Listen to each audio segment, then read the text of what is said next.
Olá pessoal, meu nome é Anderson, prazer em recebê-los aqui no nosso canal. Hoje para falarmos sobre o livro Reflexões sobre a Revolução na França, publicado por Edmund Burke em 1790, em pleno curso da Revolução Francesa. Essa obra é considerada por muitos intelectuais, muitos estudiosos, como o livro que lançou os alicerces do pensamento conservador moderno.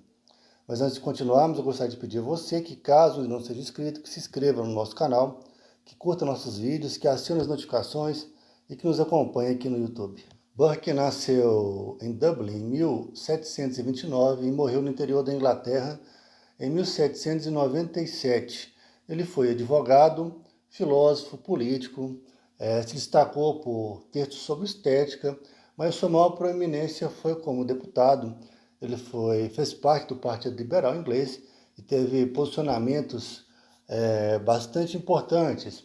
Ele escreveu vários textos e ensaios, mas sua obra mais conhecida, mais relevante, é esse livro sobre o qual estamos falando hoje, que é Reflexões sobre a Revolução na França. Eu vou mostrar para vocês aqui a minha edição, que é da editora Vida Editorial, a quarta edição, a tradução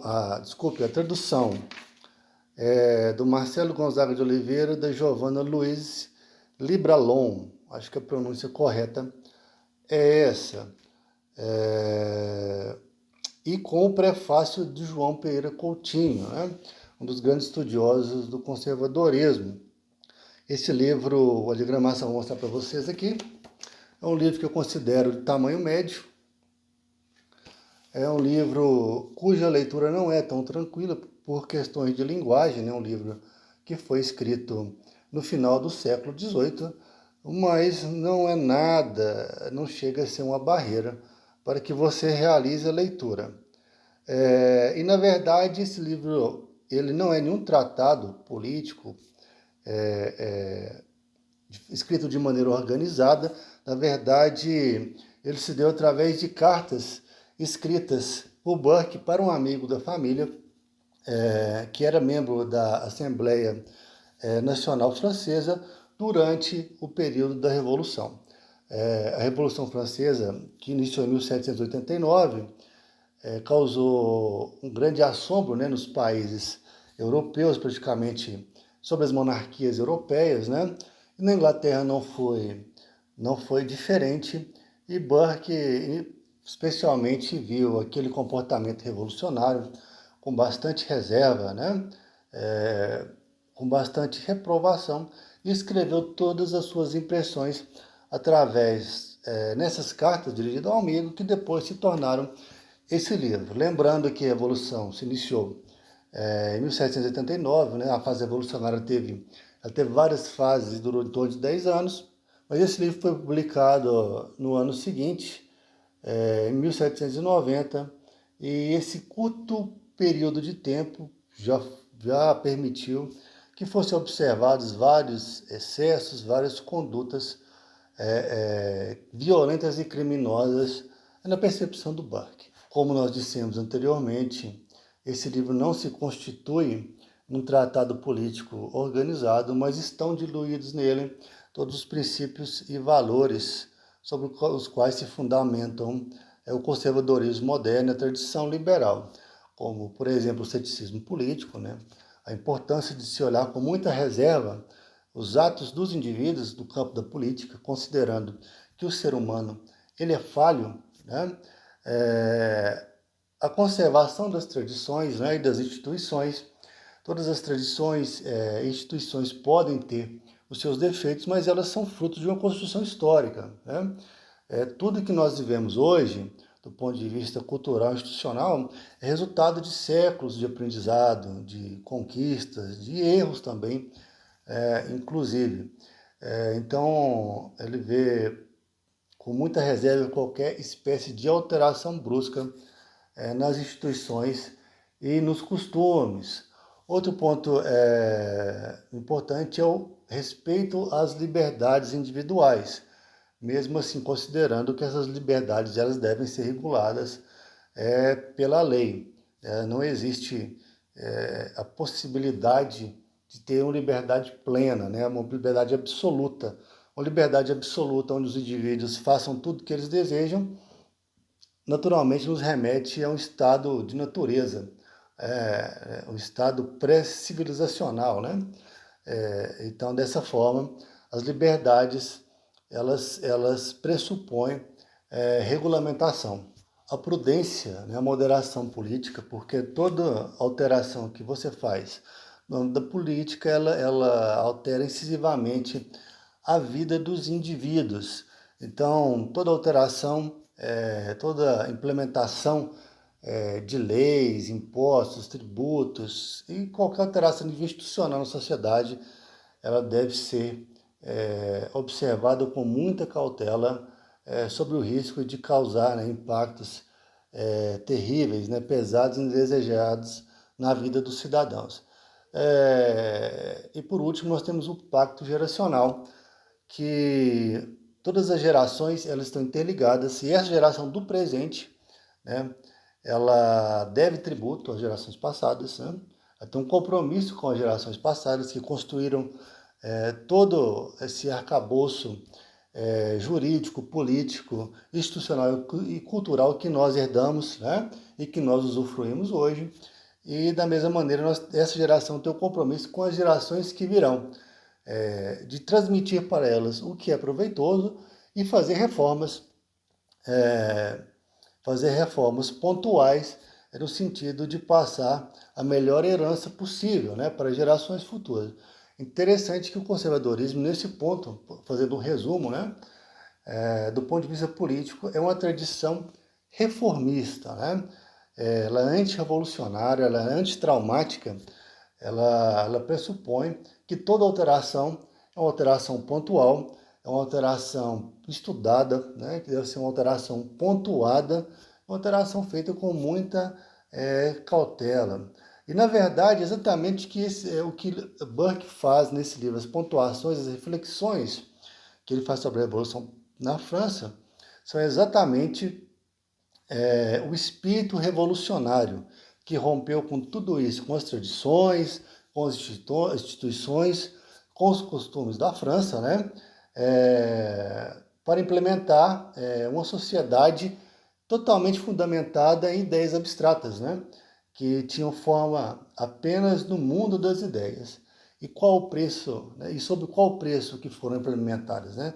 O preço da violência, do sangue, do assassinato, da imoralidade.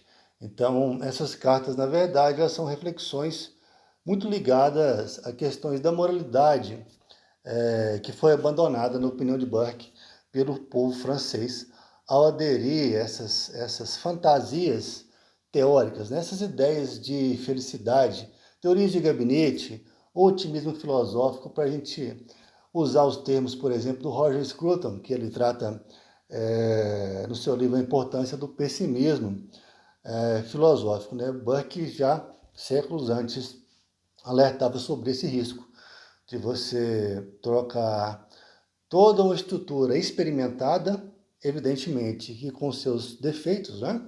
Que devem ser reformados, inclusive, ele defende isso, por promessas de felicidade, né?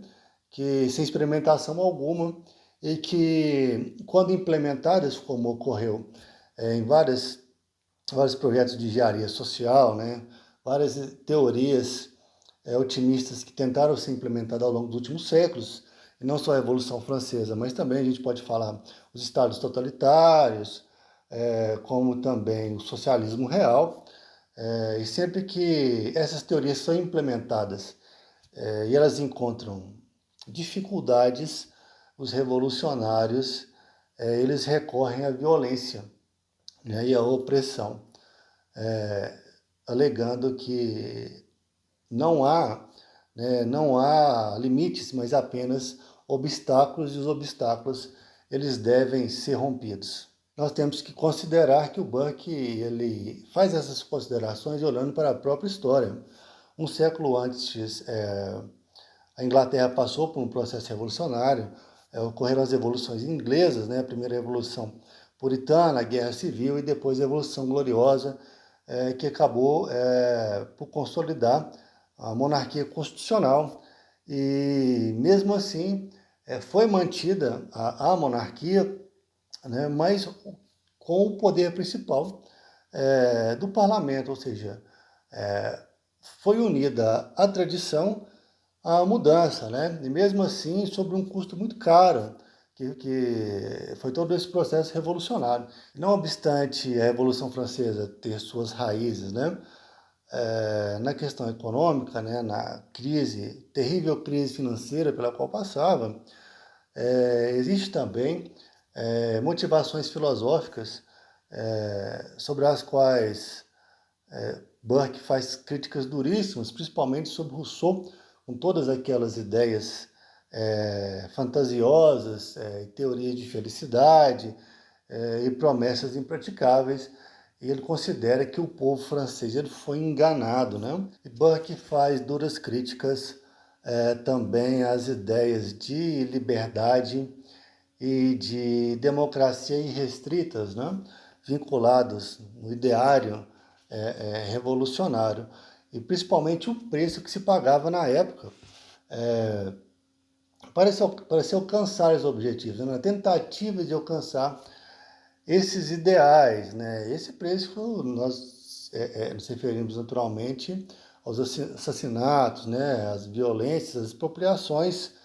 E olha que o livro foi publicado um ano após o início da Revolução, ou seja, ele não abordou a fase mais violenta do processo revolucionário, né? As centenas de cabeças que rolavam todos os dias nas praças. Esse nosso objetivo hoje foi apenas fazer um resumo, um apanhado geral das ideias contidas na obra do Burke, né? Como obra que lançou os fundamentos do conservadorismo moderno.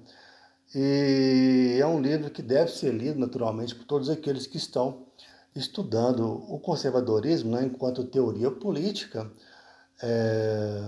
E é muito importante que esses e outras obras, né, elas sejam divulgadas. Eu falo isso por experiência própria, considerando que eu fiz faculdade de humanas há anos atrás. Iniciei no ano 2000 e saí em 2003. Eu não me recordo de ter lido nenhum autor conservador durante o período, durante a faculdade, né? Era apenas marxistas, né? Basicamente marxistas. Não que o marxismo não deva ser estudado, eu acredito que todas as teorias políticas devem ser analisadas, né? Elas devem ser estudadas, mas essa tendência, né? Esse favorecimento do marxismo que acontece em certos nichos, né, intelectuais e profissionais, eles não favorecem o diálogo, não favorecem a dialética, né? Não favorece o fortalecimento intelectual das pessoas e dos indivíduos, né? Eu acredito que esses autores conservadores, por exemplo, Burke, como Scruton, como Oakeshott, eles devem ser inseridos nos currículos, né, de ciência política. Quer dizer, não sei, talvez hoje eles tenham sido inseridos, né?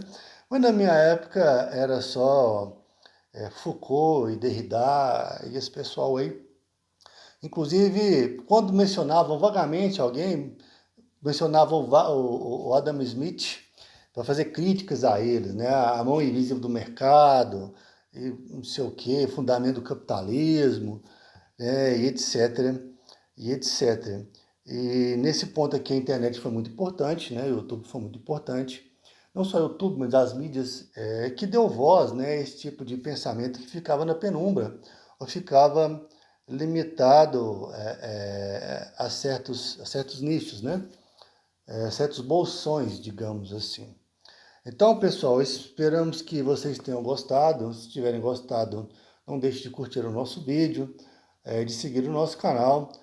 Esperamos ter contribuído de alguma forma. Um abraço e até a próxima.